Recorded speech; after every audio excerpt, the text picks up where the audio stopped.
Alara dan Lily berdiskusi, dan mereka sepakat bahwa Mesmerizing harus membuka toko daring utama sebagai pelengkap toko luring mereka. Mereka menyadari bahwa tak bisa mengabaikan pentingnya saluran penjualan daring di era sekarang. Siang harinya, Alara makan siang sederhana di toko. Sore harinya, dia singgah ke sekolah untuk mengikuti 2 kelas. Begitu keluar dari gerbang sekolah, dia menerima telepon dari Lily. "Bos, ada pelanggan aneh datang ke toko. Dia bilang ingin membeli semua pakaian di toko." Alara terkejut, lalu bertanya hati-hati, masalah sebesar itu. Membeli seluruh isi toko tentu memerlukan uang dalam jumlah besar. Toko Mesmerizing selalu ramai dan penuh pelanggan. Lily mencari tempat tenang, lalu berkata, "Pria itu bilang, dia hanya akan memesan kalau bisa bertemu langsung dengan bos Mesmerizing."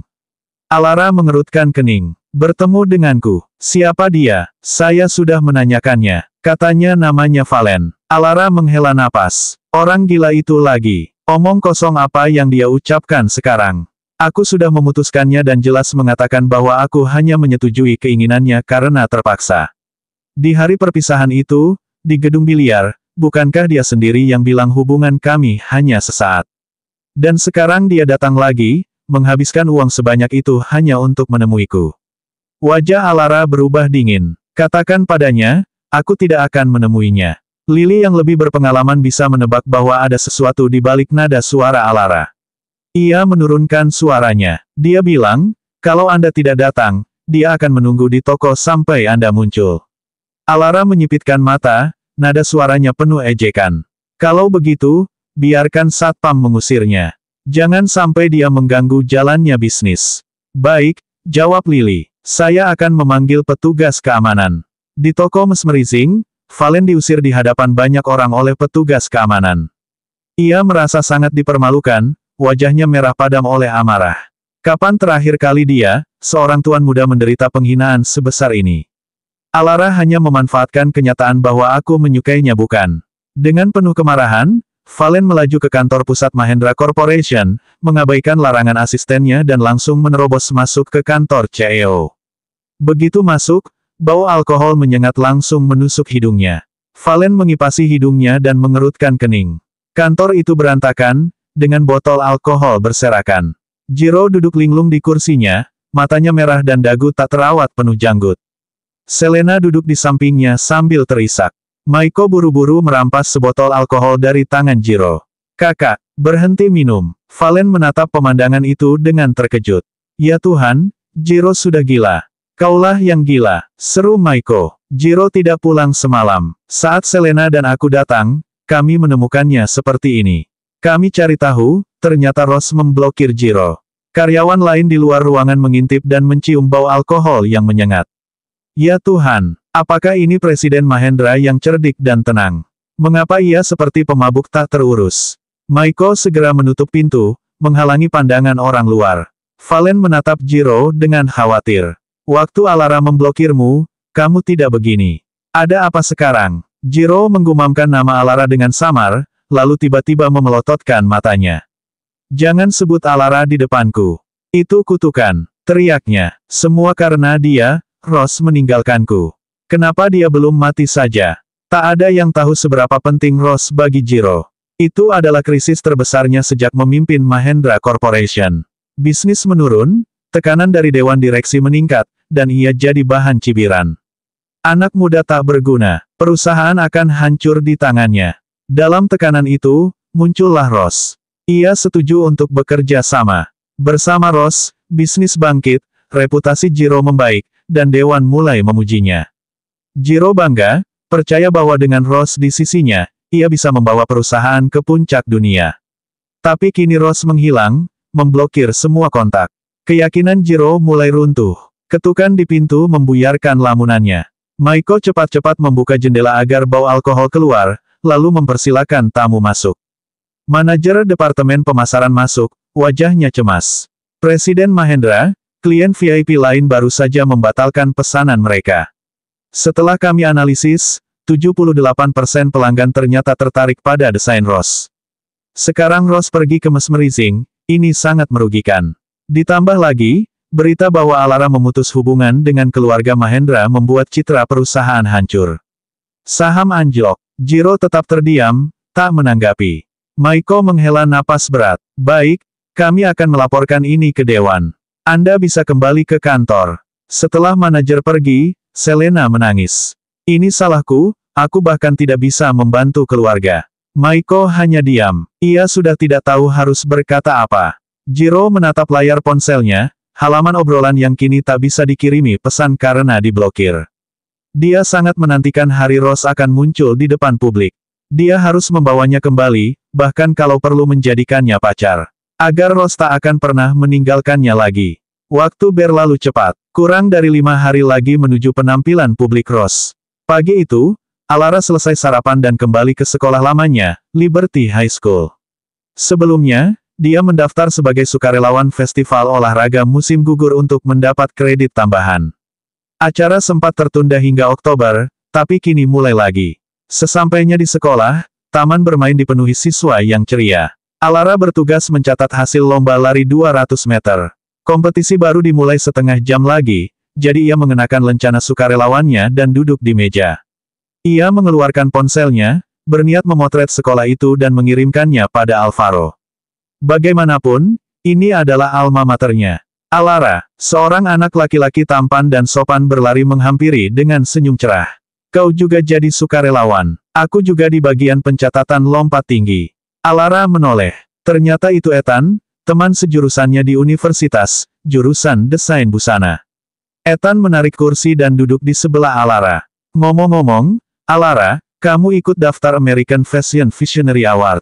Ya, jawab Alara singkat. Ethan terkekeh. Aku juga daftar. Aku tahu peluangku kecil, tapi kupikir itu pengalaman yang bagus. Telinganya memerah sedikit saat melirik Alara. Boleh, kita tukar nomor WhatsApp. Kita bisa diskusi soal lomba. Alara sebenarnya tak terlalu butuh berdiskusi, tapi demi sopan santun, dia mengangguk. Boleh. Ethan tampak girang. Setelah bertukar nomor, Ethan menggaruk kepalanya dengan canggung. Kalau begitu, maukah kau makan siang denganku nanti? Kudengar ada jajanan enak dekat sini. Alara sedikit gugup. Ia merasa Ethan mulai tertarik padanya. Dia hendak meletakkan tangan di atas meja dan memperlihatkan cincin kawinnya agar Ethan tahu dirinya sudah menikah. Namun tiba-tiba ia menyadari, cincinnya hilang. Di mana cincinku? Pikir Alara panik. Apakah aku menjatuhkannya? Bagaimana kalau Alvaro tahu? Apakah dia akan marah? Alara segera memundurkan kursinya dan menunduk, mencari di lantai. Ethan bingung. Alara, kamu mencari apa? Tiba-tiba, terdengar suara pria yang dalam dan menggoda. Mungkin dia mencari ini. Ethan menoleh, seorang pria berdiri di belakang Alara, dengan surat nikah tergantung di lehernya. Ethan terbelalak. Alara menoleh, wajahnya bingung. Alara menatap Alvaro, yang kini menggantungkan surat nikah mereka di lehernya. Ia benar-benar kehabisan kata-kata. Mengapa dia malah menggantungnya di leher? Dia bahkan tidak tahu dari mana Alvaro mendapatkan tempat kartu plastik transparan itu.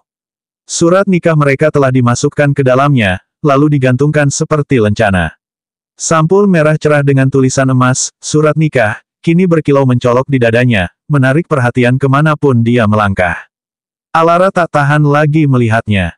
Kenapa kamu ke sini? Dan, berpakaian seperti itu. Alvaro tidak merasa ada yang aneh. Ia hanya mengangkat satu alisnya dengan santai. Nyonya meninggalkan cincinnya di rumah, jadi saya datang untuk mengantarkannya. Cincin. Ethan menatap tak percaya ke arah surat nikah yang tergantung di leher Alvaro. Seumur hidupnya, ia belum pernah melihat hal seaneh ini. Baru setelah mendengar kata cincin, Ethan tersadar, itulah yang dicari Alara tadi. Tunggu, pria ini, siapa dia sebenarnya bagi Alara? Alvaro meraih tangan Alara dan memasangkan kembali cincin itu di jari manisnya, kemudian mengangkat wajahnya untuk menatap Ethan yang berdiri di dekat mereka. Nada suaranya terdengar agak menekan. Teman sekelas ini, apakah dia teman istriku? Kata, istriku, langsung membuat mata Ethan membelalak. Alara menikah.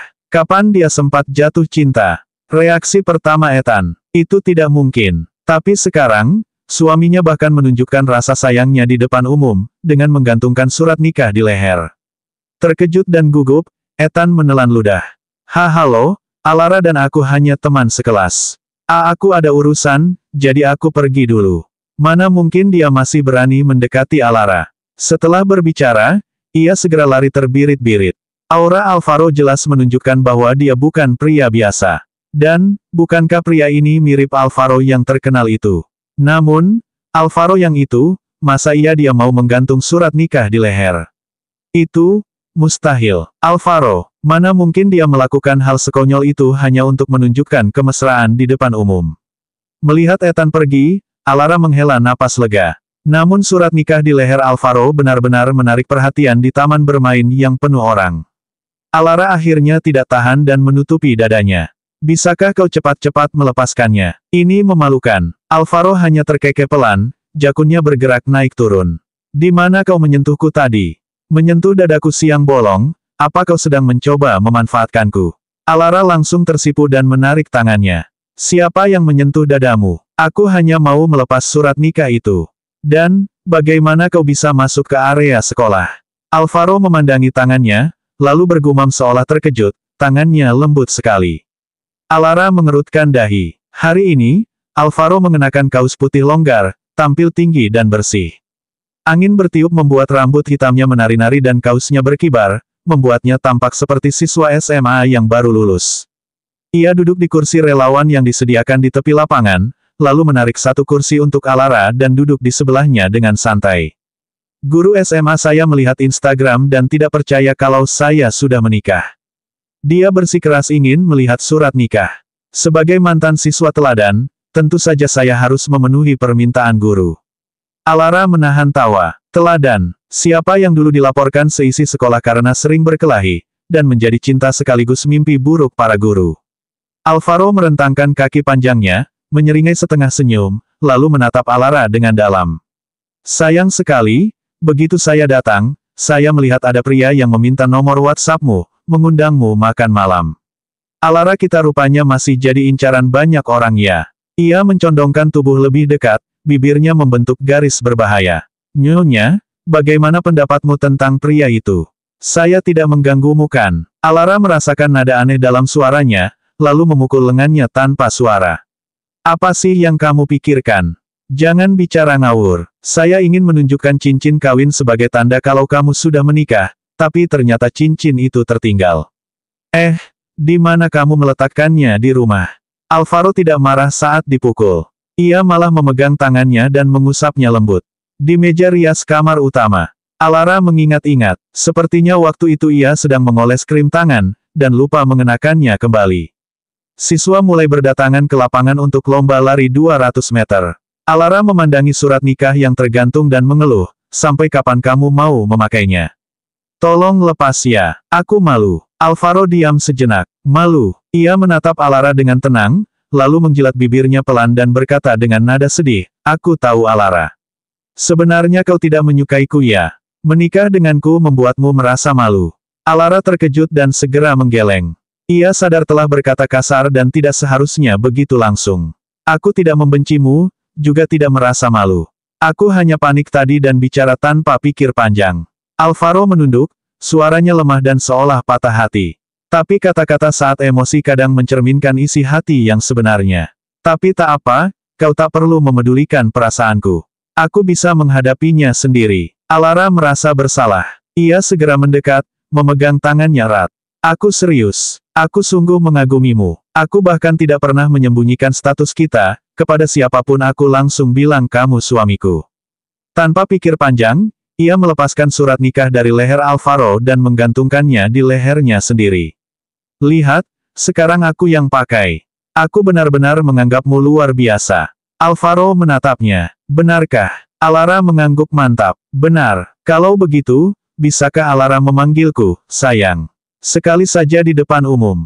Alara sedikit ragu. Tapi Alvaro menundukkan kepala, ekspresinya terluka. Kalau tidak mau, tak apa. Mungkin aku memang terlalu berharap. Sayang, kata Alara tegas. Toh dia pernah memanggil begitu sebelumnya. Tidak ada salahnya sekarang. Alvaro terpaku mendengarnya, lalu berkata dengan suara sangat pelan, kalau begitu, Alara, bolehkah aku dipeluk? Melihat betapa rapuhnya pria itu, Alara tidak tega menolaknya. Ya sudahlah. Dia juga pernah memeluknya sebelumnya. Alara menghela napas lalu memeluknya, melingkarkan tangannya ke pinggang ramping pria itu. Alvaro terdiam, membenamkan wajahnya ke leher Alara dan menghela napas lega. Alara menepuk punggungnya perlahan, berusaha menenangkannya. Tak bisakah kamu lebih percaya diri? Kamu tampan, punya latar belakang hebat, menurutmu kenapa aku tidak menyukaimu? Alvaro bergumam, suaranya penuh keluhan, karena dulu kau bilang tidak menyukaiku dan tak mau menikah denganku. Rambut hitamnya menyentuh leher putih Alara, membuatnya geli dan jantungnya berdebar kencang. Alara menggigit bibir. Itu sudah lama sekali. Lagi pula, aku bilang aku tidak menyukaimu, bukan aku membencimu. Dan jujur saja, dengan statusmu sekarang, siapa yang berani tidak menyukaimu? Alvaro terdiam sesaat, lalu mengangkat kepalanya. Tatapannya dalam dan tenang saat ia berkata pelan, tapi, orang tuaku tidak menyukaiku. Alara terdiam sejenak. Orang tuanya. Ini pertama kalinya Alvaro menyebutkan orang tuanya di hadapannya. Sulit dipercaya, seseorang dari keluarga seperti Dirgantara justru ditolak oleh orang tuanya sendiri. Alara mengerutkan alis dan bertanya pelan, kenapa mereka menolakmu? Alvaro mengetuk-ngetukkan jarinya di lutut, lalu menjawab dengan santai, kau yakin ingin tahu sayang? Begitu kau tahu, kau tak akan bisa menceraikanku. Alara tertegun sesaat, lalu menghela napas. Kalau begitu, mungkin sebaiknya kau tak usah menceritakannya. Alvaro tampak heran. Kenapa? Tawa pelan keluar dari bibirnya. Ia mendekat dan memegang wajah Alara dengan tangannya. Alara, aku harus memberitahumu hari ini. Mata Alara memerah. Ia memalingkan wajah, suaranya bergetar. Kamu baru saja menggunakan bahasa kotor. Ia menepis tangan Alvaro dan menjauh. Kulitnya yang putih dan lembut terasa rapuh saat disentuh, seolah bisa hancur hanya dengan sentuhan ringan. Alvaro tidak bisa menahan diri. Tangannya kembali mencubit pipi Alara dan ia bergumam malas, kenapa seluruh tubuhmu begitu lembut ya? Alara tetap diam, seolah-olah dia telah menyentuh seluruh tubuhnya. Alara menepis tangannya lagi dan mengusap pipinya sendiri. Meskipun orang tuanya masih hidup, mereka tidak pernah memperlakukannya dengan baik. Sementara itu, orang tua Alvaro sudah meninggal saat dia masih muda, dan bahkan sebelum itu pun, mereka tak pernah menunjukkan perhatian. Dalam satu sisi, Alara dan Alvaro sebenarnya saling memahami satu sama lain. Menatap surat nikah yang tergantung di leher Alara, Alvaro mengangkat sebelah alisnya, suaranya santai namun dalam, Alara, kamu cantik sekali. Bahkan dengan surat nikah tergantung di lehermu pun, kamu tetap cantik. Wajah Alara langsung menggelap. Ia hampir lupa dengan benda itu. Jangan pikir karena kamu memujiku, aku akan terus memakainya. Seperti orang bodoh saja, ia segera melepaskannya, takut Alvaro akan kembali menggantungkannya, lalu memasukkannya ke dalam tas. Aku simpan dulu, nanti akan kukembalikan padamu, di rumah. Alvaro terkekeh pelan, kau memang keras kepala. Baiklah, aku akan mendengarkan istriku. Begitu mendengar kata-kata itu, jantung Alara berdetak cepat, dan wajahnya merona. Perlombaan lari 200 meter pun selesai dengan cepat. Alara berhasil menyelesaikan tugas sukarelanya. Saat siang menjelang, ia menarik Alvaro menuju kafetaria sekolah. Dengan nakal, Alara berbalik menghadap Alvaro sambil berjalan mundur. Senyum cerah menghiasi wajahnya. Waktu SMA dulu, aku suka sekali dengan kafetaria sekolah. Alvaro mengangkat alisnya, senyum menggoda muncul di wajahnya. Oh ya, Alara mengangguk. Iya, kantin sekolah tidak hanya menyajikan makanan yang lezat, tetapi kadang juga membagikan yogurt dan buah gratis untuk siswa. Saat Alara masih tinggal bersama orang tua asuhnya di tahun pertama SMA, suatu hari saat pelajaran olahraga, beberapa gadis mendiskusikan kue favorit mereka. Seseorang bertanya padanya. Alara hanya menggeleng pelan dan menjawab jujur, aku belum pernah makan kue. Meskipun mendapat beasiswa dan bekerja paruh waktu, uangnya sering diambil oleh ayah angkatnya untuk berjudi, dan sisanya dihabiskan oleh ibu angkatnya untuk adik laki-lakinya. Suatu hari, ketika adik angkatnya makan kue, ia memberinya sepotong kecil secara diam-diam. Tapi ibu angkatnya melihat dan langsung merebutnya kembali. Alara tidak tahu seperti apa rasa kue, tapi dia selalu membayangkannya manis. Saat teman-temannya mendengar bahwa dia belum pernah makan kue, mereka langsung diam. Beberapa menatapnya dengan iba, beberapa dengan ejekan. Ah, masa sih belum pernah makan kue? Keluarganya pasti miskin banget. Enggak apa-apa, kami juga belum coba makanan lain kok. Lagi pula Alara pintar, lebih pintar dari kita semua. Pintar tapi belum pernah makan kue, lucu juga ya. Alara sudah lama tahu bahwa tidak perlu memedulikan pendapat orang lain. Tapi saat remaja, harga dirinya begitu rapuh. Beberapa tatapan dan komentar saja bisa membuatnya merasa sangat malu. Entah keberuntungan atau bukan, tak lama kemudian kantin sekolah mulai membagikan makanan penutup gratis. Ada kue-kue kecil di antara hidangan itu. Alara masih ingat betul rasa gigitan pertama kue yang dimakannya. Rasa anggur hijau. Sejak saat itu, kue rasa anggur hijau menjadi favoritnya. Itu adalah setitik kebahagiaan manis di tengah masa remaja yang kelam. Sesekali, kantin masih membagikan makanan manis atau buah gratis, dan Alara selalu menyambutnya dengan antusias. Mengenang masa itu, Alara menangkupkan tangannya di belakang punggung, menatap Alvaro sambil berjalan mundur. Dulu aku dengar kabar bahwa kantin akan bagi-bagi makanan penutup gratis. Teman-teman sekelas langsung heboh. Katanya, ada dermawan kaya yang diam-diam menyumbang ke sekolah. Alvaro memperhatikannya sambil berjalan. Saat melihat Alara hampir menginjak batu, dia sigap menarik tangannya. Kalau kamu ikut senang juga, Alara hampir saja menabrak dadanya. Ia berhenti dan tersenyum cerah. Tentu saja senang. Terima kasih dermawan kaya. Alvaro tertawa kecil, mengusap kepala Alara dengan lembut. Jangan senang dulu. Pikirkan dulu mau makan siang apa. Akhirnya, Alara memilih beberapa hidangan yang terlihat lezat. Mereka duduk bersama di salah satu sudut kantin. Suasana penuh tawa dan obrolan para siswa membuat Alara merasa seperti kembali ke masa SMA. Ia menatap Alvaro yang duduk di seberangnya. Sebuah kenangan muncul dalam benaknya, membuat bulu matanya berkedip pelan. Aku punya pertanyaan. Alvaro mengangkat alis penasaran. Alara mencondongkan tubuh sedikit, suaranya dibuat misterius. Pernah jatuh cinta dengan gadis di sekolah menengah?